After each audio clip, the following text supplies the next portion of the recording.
ओए कैसे तुम सारे के सारे और स्वागत है तुम लोगों का मेरे इस नए वीडियो के अंदर। तो भाई ज्यादा तो वो नहीं लूंगा समय, इसलिए शुरू करते हैं भाई। चैप्टर की शुरुआत में हम देखते हैं सहारा को जो कि सोच रही होती है, मतलब उसको ना सपने वगैरह आ रहे होते जो पास्ट में भी कुछ समय पहले हुआ वगैरह वगैरह। अब सहारा नीसीमिया के बारे में भी सोच रही होती है और वो ये भी सोच रही होती है क्या मैं उस वक्त बिल्कुल भी मददगार नहीं थी, आखिर वो मेरे पास आएगी भी अपनी प्रॉब्लम वगैरह लेके, वो ऐसी चीजें सोच रही होती। लेकिन फिर सहारा भी सोच रही होती कि मैं तो इन चीजों के बारे में पूछूंगी नहीं, इनमें से कुछ भी नहीं, क्योंकि उसको पता है अगर नीसीमिया को उससे कुछ कहना होगा तो वो खुद बोलेगी। भले ही उसको पता है इन सभी चीजों का कोई फायदा नहीं है, क्योंकि इन चीजों के बारे में कुछ भी नहीं किया जा सकता है। अब उसको पास्ट भी याद आ रहा होता है जहाँ पे कि उसको पता है कि उसने एक बार पहले भी ऐसा किया था, जब नीसीमिया और वो दोनों एक दूसरे के साथ मिलकर साइन लैंग्वेज को पढ़ा करते थे, सीखा करते थे। तब लोग उनको कुछ चीजें बोल दिया करते थे और उससे ऑफेंड होके सहारा उन चीजों के बारे में इतना सोचती थी कि भाई उसने वो स्कूल ही छोड़ दिया। उसके बाद वो ये भी सोचती कि जैसे कि सोया ने नीसीमिया को ढूंढने की कोशिश करी, नीसीमिया को ढूंढा, वैसा उसने कभी नहीं सोचा। भले ही वो नीसीमिया को काफी ज्यादा याद करती थी, लेकिन उसने कभी भी उसे ढूंढने की कोशिश नहीं करी। और वो भी काफी चीजें सोचती क्या वो बस उसके लिए बस इतना ही थी। और वो ना इस बार नॉर्मल शूज पहनती, ना कि हाई हील शूज। और भले ही वो सोया के बारे में भी यही चीज सोचती है कि अगर जैसे कि सोया ने उस दिन नीसीमिया जब गिर रही थी उसको पकड़ लिया था, लेकिन अगर वो उसकी जगह होती तो वो क्या करती? क्या वो उसे पकड़ती? क्या वो उसे भाग के उस टाइम पे ही पकड़ पाती जैसे सोया ने किया? और देखो टाइम टू टाइम होते हुए सोया तो बदल जाता है, लेकिन सहारा का क्या? सहारा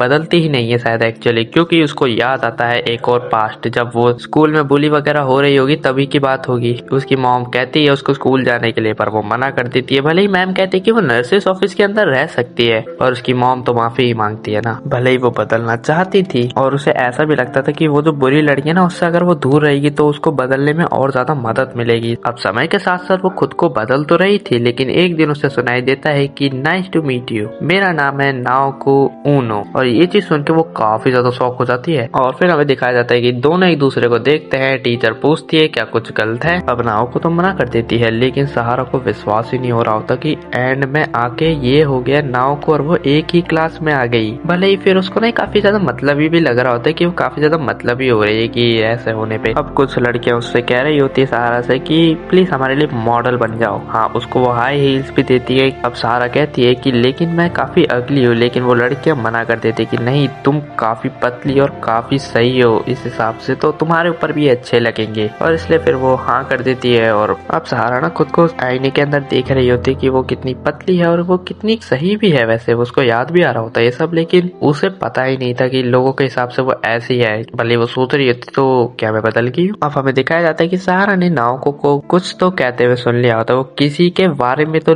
किसी को तो लूजर वगैरह कह रही होती है, लेकिन ये नहीं बताया जाता वो किसको कह रही है। और फिर ये सुन के सहारा समझ जाती है पता नहीं क्या, लेकिन वो इतना समझ जाती है कि हाँ वो अभी बदली तो नहीं है। शायद से उसको जितने एफर्ट्स लगाने चाहिए थे उसने उतने एफर्ट्स लगाए ही नहीं। और वो शर्त भी लगा सकते कि वो अभी भी उसको एक बहुत ही बुरी और बेकार लड़की ही मानती है। भले ही तब से 5 साल बीत गए हैं, लेकिन अब वो बच्चे भी नहीं है। भले ही अभी भी सहारा को लगता है कि नाओको के लिए उसकी सोच बिल्कुल वही बच्चों वाली है कि भाई ये तो बेकार है। और फिर चलते उसे को ना एक ड्रेस दिखती जिसके ऊपर लिखा होता फर्स्ट प्लेस नाओको। और फिर वो खुद को बदलने की कोशिश करती है। और फिर सहारा खुद को बदलते बदलते कपड़े सिल रही होती है, जबकि वो कहती है आज के लिए इतना काफी है। और अब हम वापस से प्रेजेंट टाइम के अंदर आते हैं, जहाँ पे कि वो सोच रही होती है कि क्या सोया उठ गया होगा। वैसे तो वो उससे मिलने हॉस्पिटल जाने की भी सोचती है और वो चली भी जाती है। अब वो हॉस्पिटल आती है, दरवाजा खुल नहीं रहा होता है, लेकिन तभी नाव को ही दरवाजा खोल देती है। अब सहारा पूछती है सोया क्या कर रहा है, और नाव को कहती है हाँ वही कल वाला सेम। और फिर वो पूछती भी है कि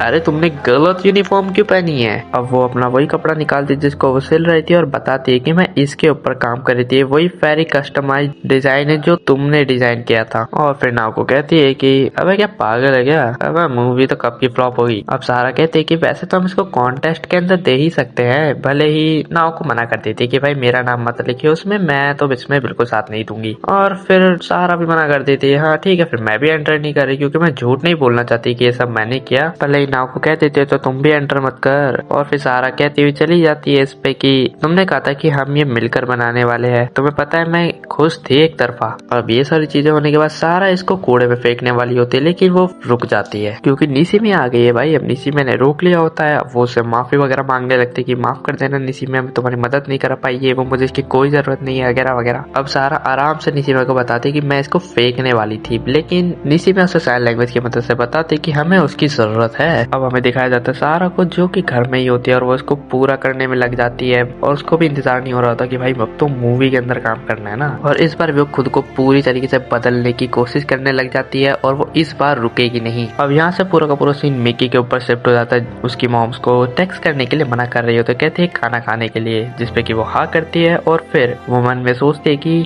ये सच है, मैंने ये नोटिस कर लिया था, लेकिन वो नोटिस क्या है वो हम अगले चैप्टर में देखेंगे क्योंकि ये चैप्टर तो खत्म हो जाता है। अब धीरे धीरे करके ना हमें कैरेक्टर्स की बैक स्टोरी दिखाई जा रही है। जैसे कि पहले हमने तोमो हीरो की देखी थी, जिसमें कि हमें पता चला था कि उसका कोई बचपन में दोस्त था ही नहीं, उसने सभी से बस झूठ बोला कि मेरे बहुत दोस्त है, मेरे बहुत दोस्त है, यहाँ तक कि उसने सोया से भी यही झूठ बोला। और फिर हमें फिर सहारा का पास्ट दिखाया गया कि वो एक चीज के चक्कर में खुद को बदलने की कोशिश करी, भागती रही, लेकिन उसको कभी खुद को बदल नहीं पाई क्योंकि वो हमेशा खुद को बदलते हुए रोक लेती थी कि हाँ चलो अब मैं बदल गई हूँ ये वो, लेकिन एंड में आके वो समझ जाती कि मैं अभी भी बदली नहीं हूँ और वो खुद को बदलने की कोशिश करती है और इस बार वो रुकती नहीं है। और अब हमें मिक्की के बारे में बताया जाएगा कि इन सालों के बीच में उसका क्या हुआ और वो क्या नोटिस कर चुकी है। और अब मैं चलता हूँ, तुम लोग अपना ख्याल रखना, फिर मिलेंगे।